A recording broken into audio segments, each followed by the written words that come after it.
Welcome back to the Traits of a Champion podcast. My name is Kevin, this is John, and we are so excited about you joining us on this episode. We are so excited about this episode because we happen to be all the way in Panama City Beach, Florida with our high school camp. Y'all all know that we're pastors, and man, we have our high school camp speaker who happens to be on staff at Liberty University. This is Derik Idol, and we are super excited about him joining our podcast today. It's going to be a super good conversation. Yeah, we've been excited about this one for a long time. You guys are going to enjoy this. Derik is obviously a great communicator. He's a great man of God, but he is, I consider you an expert with really these generations that are coming up, the college, the high school, the middle school, because he spends so much time training workers who work with him, but not only that, but in it with them. And so, man, it's an honor to have you. We look forward to picking your brain and just letting folks just kind of hear your perspective about what's going on, especially with these younger generations.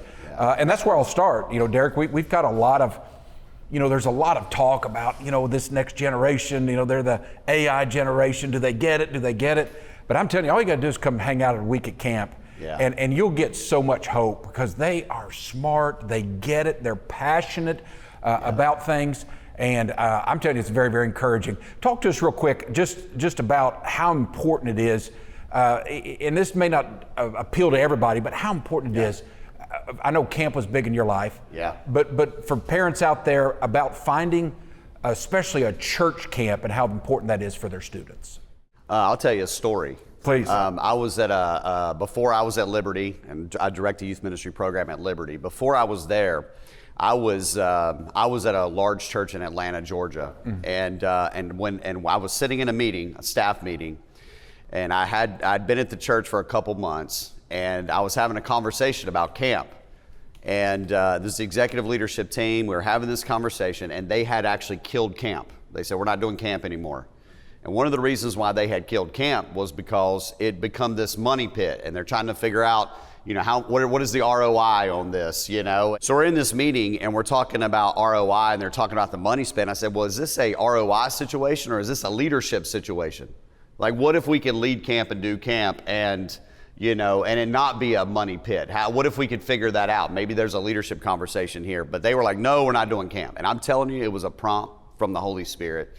And the Lord was like, ask them where they gave their life to Christ. And so I asked the first guy, I was like, hey, where did you give your life to Christ? And he said, at camp. Come on. And I said, where'd you give your life to Christ? And there were 8 people in the room, and every person in the room, including myself, had given our lives to Jesus at a camp. And I said, guys, what are we talking about? That's exactly. That next summer we started doing camp. That's right. And but I'll tell you, camp, when you get away from all the distractions of your life and you get in a place for 4 or 5 days around people who love Jesus, and everything you do is surrounded by Jesus 24/7.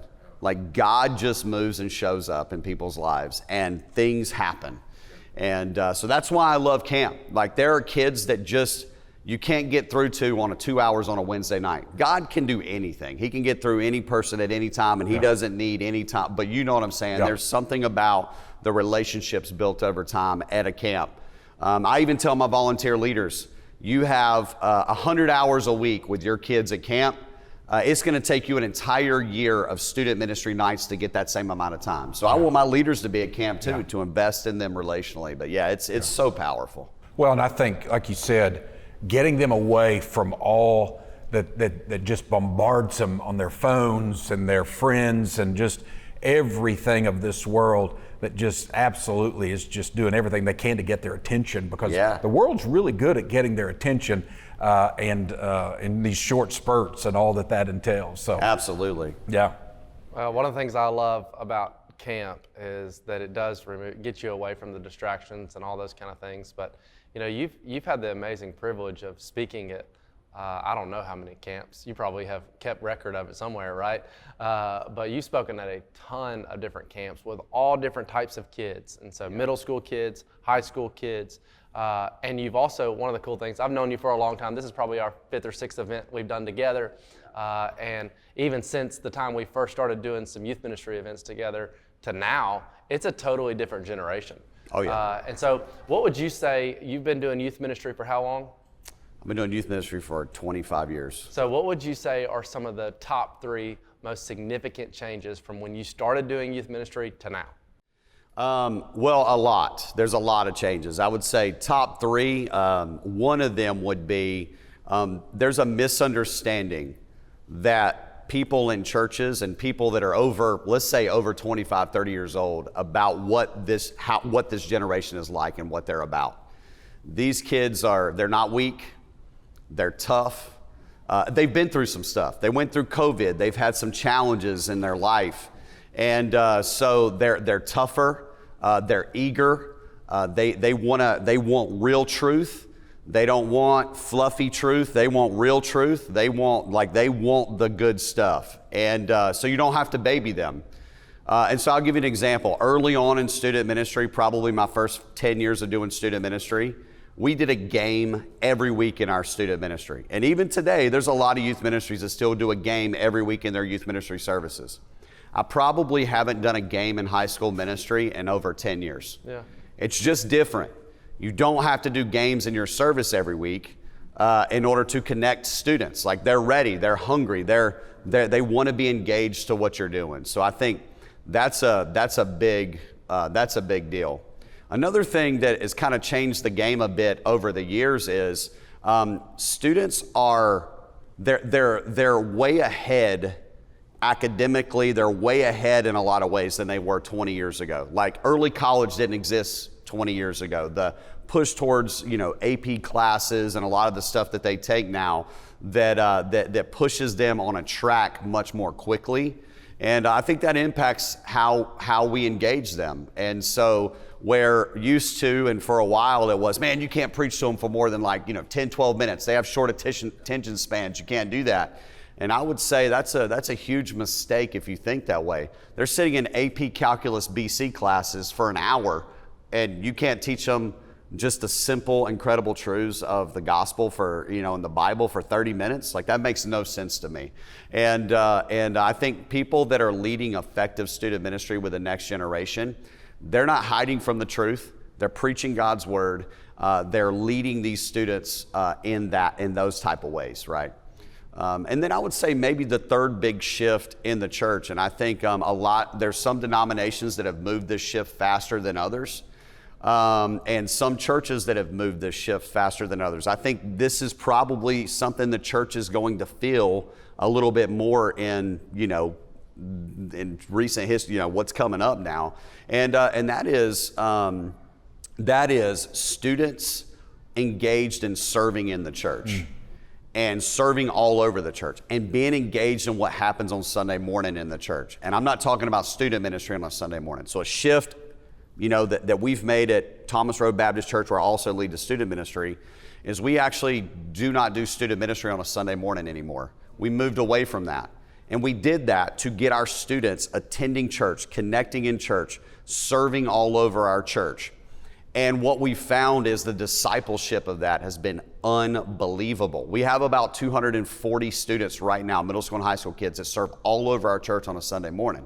So they're now a part of the life of our church. And I'll tell you this, when someone serves in a church when they're in 7th grade, and then in 8th grade, then in 9th grade, then in 10th grade, then 11th grade, then in 12th grade, they do when they go to college, and they do afterwards. And so it really connects them in. So really thinking about, how do we engage these students with their hands and feet? Really, how do we engage them so that when they graduate, they're not just consumers and they know more than just the student ministry context, but they can actually integrate in a multi-intergenerational worship context and actually be a viable member of a church. And I think those are three, shifts that I see. That's awesome. I want to just say, if you're tuning in, thank you, but also maybe you could share this with somebody, because what I want Derik to talk about is, we're unapologetically telling you that, it's tough being a parent. I don't care what generation it is. I don't care what it is. You go through difficulties. You get a 7th, 8th grade girl. I used to always say, listen, you take a pack of 7th, 8th grade girls and send them after Osama bin Laden. They'd have found him in about 2 weeks, and they'd have destroyed him. But it's just dealing with teenagers and all those things. And I want to just say, as a pastor, unapologetically to you listening, your students need the church. The church needs the students. That's right. We're clear about that. We need your students. We love the ministry and what they bring, but they also need that. Talk to parents about finding a local church and about why that would be important. You didn't grow up in church, right? That's right. But I didn't grow up in church, but finding that local church and plugging their students in and how important that is. And literally, let's just put it on the table. Here's what we can do for your kids. Yeah, let me tell you something. There is nothing more important for you to do as a parent for the discipleship of your kids than to get them connected into the local church and into a student ministry, into a strong student ministry. Yeah. In fact, number one, it's biblical. We see in the Hebrew model of education how Jesus would have grown up and what discipleship would have looked like for the Jewish people during that time. You had the home, which was a major part of discipleship, and you had the synagogue where they had these local synagogue schools, and the educational curriculum was the Torah. It was the scriptures. And so we see that sort of historically under that. But I did a massive research project a few years ago, and I researched churches of 500 to 2,000. Our church was a part of that. Yeah, your church was a part of that, across 4 different denominations. There's another research study that was done by a guy named Brandon Shields back in 2008.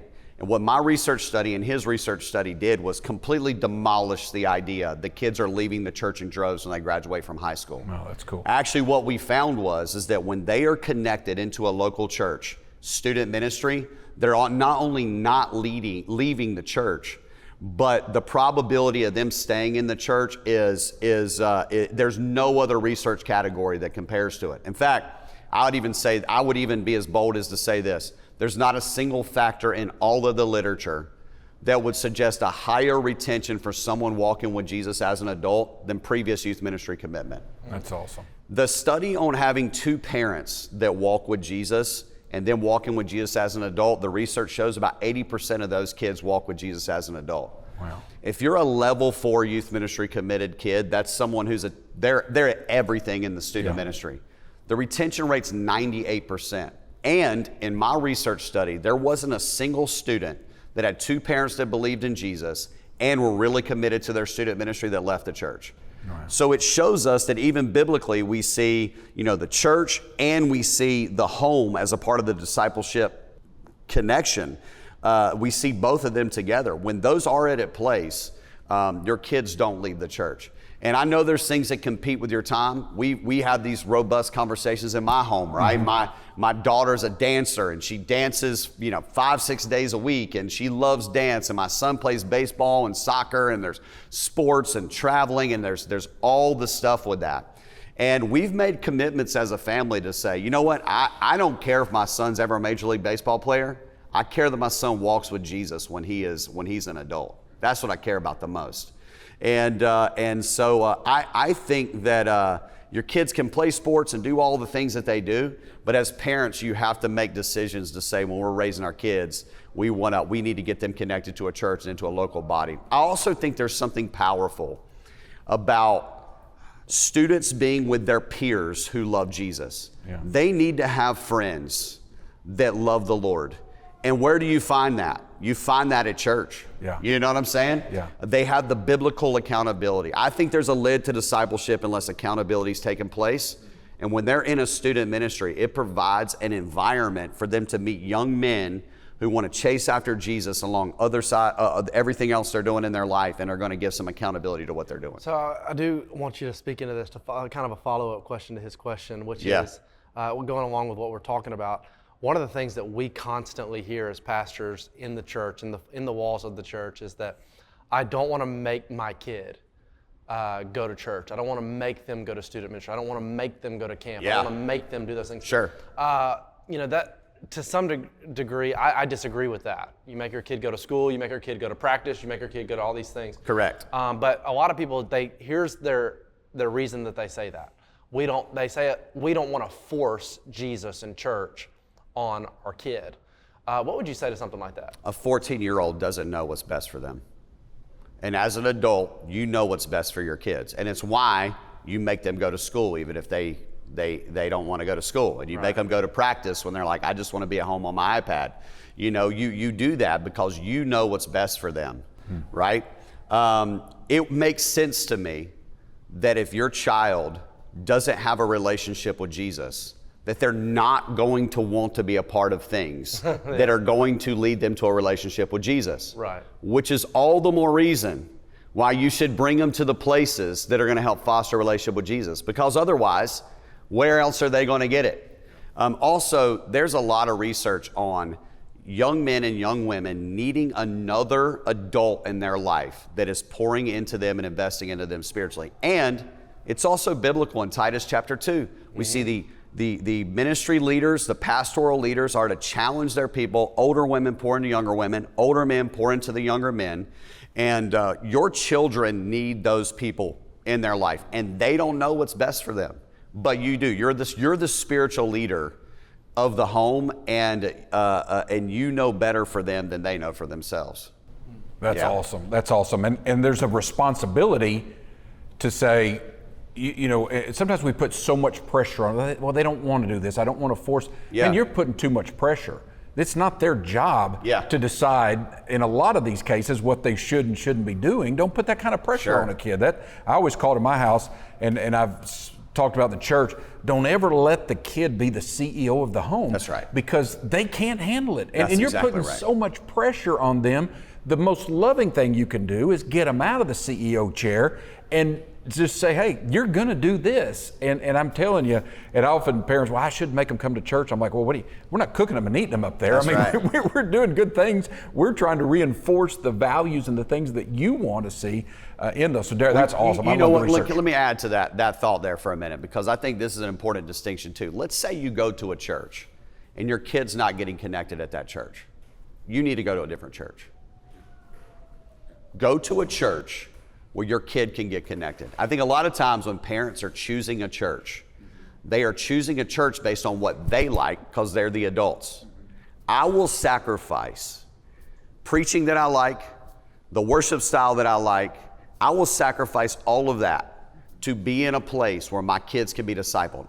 The pastor doesn't feed me on a Sunday morning. I feed me 7 days a week in my time with God. Does that make sense? I mean, I'm there. I'm learning from the pastor and the message and all of that. But I think that's an important thing for parents to know as well. Hey, if you're at a church and they don't care about student ministry, they don't care about kids ministry, they're not resourcing those areas, they're not pouring and investing in those areas, find a church who will. So what would you look for if you're going to a church, or if you want to know that you're in the right church? Because I think there's an element of, like, when you're in church, that I want to be confident in the church that I'm at, right? And that what God's doing in my church in all generations, right? Yeah. So what would you say, and then we can move on to a couple of other really good questions that we have for you, but what would you say to a parent or to someone that's looking, to look for in their church, especially in their student ministry?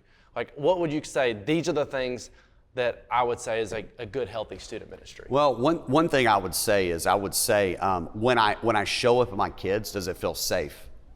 You know, kids want to be at a place where they feel safe. And so is it clear that they have some processes in place that are safe? That's right. You know, they got to check in. They've got a strong leader presence. You know, there's a feel of that. Also, I think that, some people don't like bigger churches and some people don't, that type of stuff. But I would also say, if you're dropping your kid off in a student ministry and there's 10 kids there, and your student is a junior in high school, and all the kids there are in middle school, it's going to be really hard for your kid to want to go to that and be a part of that. So sometimes in a larger student ministry context, even if you're talking 30, 40 kids, there's at least a couple guys or a couple girls that would be there, their age, that they can connect to. And I think that's important when you're talking about getting your kid connected to church, especially if they don't want to go to church. And I know that brings up certain feelings in people when they think about it that way. But again, I got to step back and go, it's not about my preference in this situation. It's about what is the thing that's going to connect my kid to church so that they can fall in love with Jesus, fall in love with church, and they'll be walking with him in the future and be in the church in the future. And you have to think about those things. This is, when I went to Liberty to become a professor, it was the first time I had stepped out of church ministry to be a part, find my own church. And so we started, going and checking out different churches. And we would go to a church and drop our kids off, and we would go into the service, and I'd be like, man, this church is awesome. I love the worship and I love the teaching. And we get in the car, and the kids couldn't tell us anything that they learned. they were, they didn't like it, they didn't connect with it or whatever. And then I go to another church and I would be like, man, I'm not real crazy about the music here. It's not like my style. And, the preacher was good. He was biblically accurate, but a little dry. And the kids would get in the car, man, that was awesome. And then we learned this and we learned this and we learned this. I'm like, we're going to that church. Yeah. Like, we're going to that church. We're going to go to the church. I got a few, man, my kids are going to be out of the house in a few years. And when they're out of the house, I can go to any church I wanted to go, I would want to go to, right? And I think that's, sometimes you have to sacrifice some of your desires to make sure that you're helping your kids get connected. And I think that happens sometimes. That's right. Your kids they don't want to go to church and they don't want to go to the student ministry because it's lame. And that's why they don't want to go. Yeah. Wow. That's good stuff, man. And I want to, again, just speak to parents and say, I hope you're taking this in and it's really, really relating with you. Let's shift topics just a little bit. This is good stuff, man. I'm telling you, I'm going to literally, when we launch this, I'm going to tell our parents, you've got to listen to the Derik Idol. This is good stuff. Talk to us about, you're on a college campus, and I'm a big fan of Liberty University, alumni here. But I love what you guys are doing. I love the biblical worldview that you're teaching and everything. But I also know that it's a typical college campus. It's seeing some incredible things. And we see the temperature of what's going on in our nation. We seem to be so divided with politics. Goodness gracious, race is still an issue. Yeah. They're raised, what type of home they come from, social, economical home they come from. And there's a lot of division out there. When you get a kid on a college campus and you're seeing these college kids today, tell us what they're thinking. Tell us, do they care about politics? Are they involved? I mean, tell us what you see happening on these college campuses. So, Liberty's a unique place. It is. It is. The spiritual temperature at Liberty University is like no place I've ever been. It's unbelievable. It's incredible.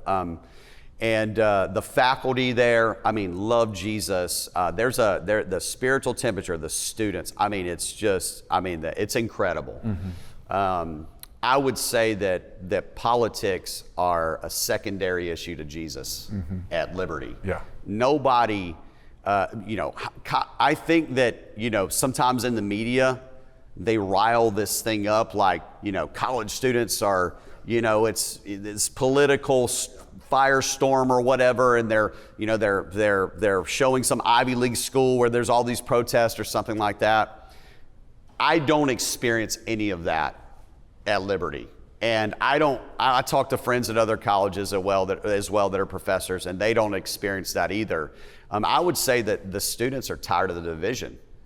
They're tired of the tension, the political fighting and infighting and all of that. They're just tired of that. They still have the causes. They still have the things that they believe deeply. They still have the things that they will, they will go and they're not completely disengaged from politics, but they also recognize that a lot of the tension is overplayed and shouldn't, it's not in them like it is, maybe people that are a little older than them. Yeah.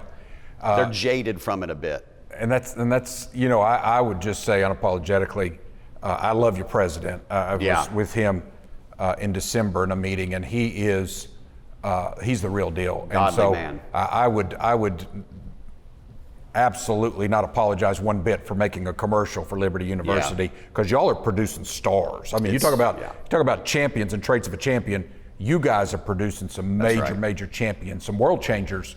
Not just in the Christian world, but in business, in politics, in all kinds of the arena of our nation. And so check out Liberty University. I guarantee you it's worth the time just to check it out for your students, because it's that, and man, it's also very affordable. It's also extremely affordable. Well, let me say this about college students, because you see it, right? So goes the faculty, so goes the university. Yeah. And I think that what Liberty has done is they've hired great faculty and people that love Jesus in every area. It doesn't matter if you're in engineering or business. It doesn't matter what you're in. One of the things I learned when I was in leading residence and stuff at a church, and leading a residency at 12 Stone Church, which has a large residency program, and students would come in and they would be open to us teaching them things about leadership and about, strategy and all types of ministry practice type of, like in that area, and they would be learning. But when it came to Bible, theology, and some of those things, it was so deeply set. There's no wiggle room with it once they get to 22, 23 years old, they're graduating college. And I was always kind of puzzled by that, the way that it was. You could show them different things, and then I got to Liberty, and these students are sitting in my classes, and they hang on every word I say. I mean, they are eating everything I say. That's great. And it is great if you're giving them the right stuff. Yeah. Does that make sense? Absolutely. That's why the choice when is you're so a parent important. and you allow your kid to go to a college where the faculty has gone crazy, you need to know that when they sit in front of that faculty member that has a PhD and who talks intelligently about what they're talking about, they're sitting in that classroom and they're just eating it up. Yeah. And so it does happen where people's worldview and things like that get shaped by where they go, because they respect the professor in their field, and they're still kids in a lot of ways. Our 18-year-olds, they're still, delayed adolescence, and all the things that we see in our culture. They're still coming in, and they're very impressionable still at that age. So for me, I see it as I have a great responsibility. Yeah. I have to be very wise about what I say, what I teach, how I think about that. But that's not necessarily the case in many universities around. So you need to be careful about what universities you allow your kids to go sit under.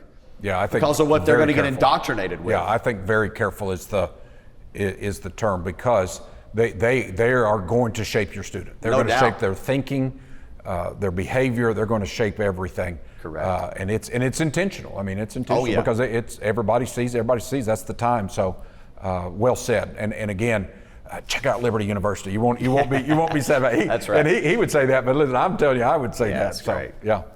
Man, what God is doing on the mountain is pretty special from everything that we've heard. And, as we were talking about, just kind of, we have seen such a shift in our culture, and I think it's a healthy shift. Yeah. And where I'm seeing it is having a conversation with a man that just nearly almost is 90 years old at our church, and we were talking about just this next generation. And in some ways, I think there's a lot of people that have been discouraged along the way, but I do feel like I see a shift in conservative Christianity, people shifting back towards those things. In fact, one of my favorite reels that you see on Instagram or TikTok or something is like, America's coming back because we want to get back to the 90s again, Yeah. right?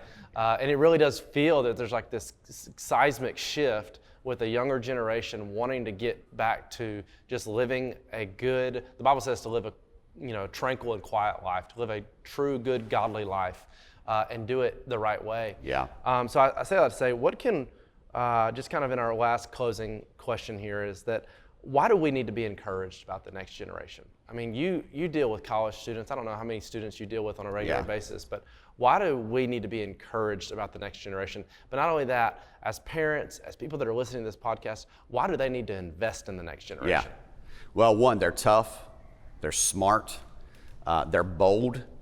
They are, through social media, through other avenues, they are getting the gospel out to more people than anyone in our generations are. I mean, they are getting after it, and there's just a different temperature with it, right?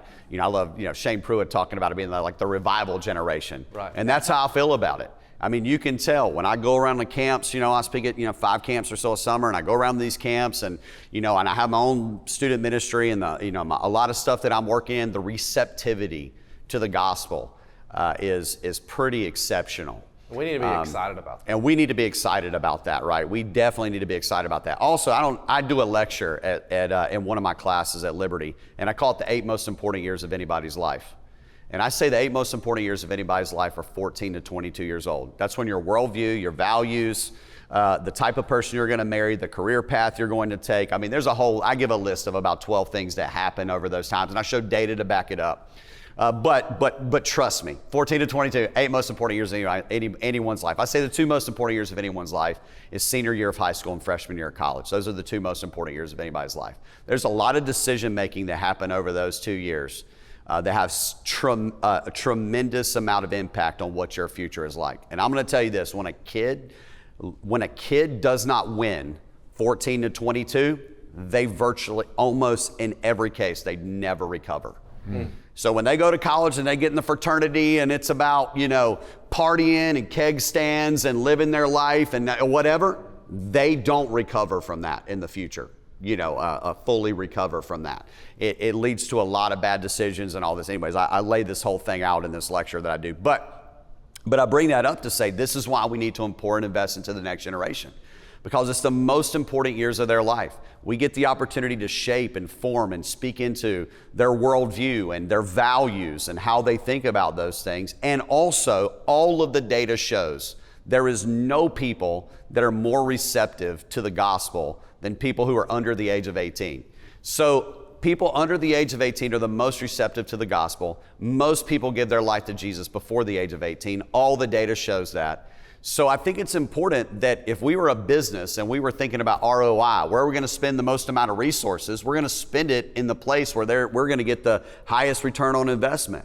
Well, if Christianity and sharing the gospel and what we're doing is about, the Great Commission, going and making disciples, why are we not investing more into reaching and pouring our lives into the next generation? And I'm pretty passionate about the idea that that Titus 2 sort of mandate of older men pouring into younger men, older women pouring into younger women. I think that is something that we need to be talking more about and people in our churches need to be engaged more with. Oftentimes what people will say is they will say, well, I don't serve in student ministry because I don't have the energy for that.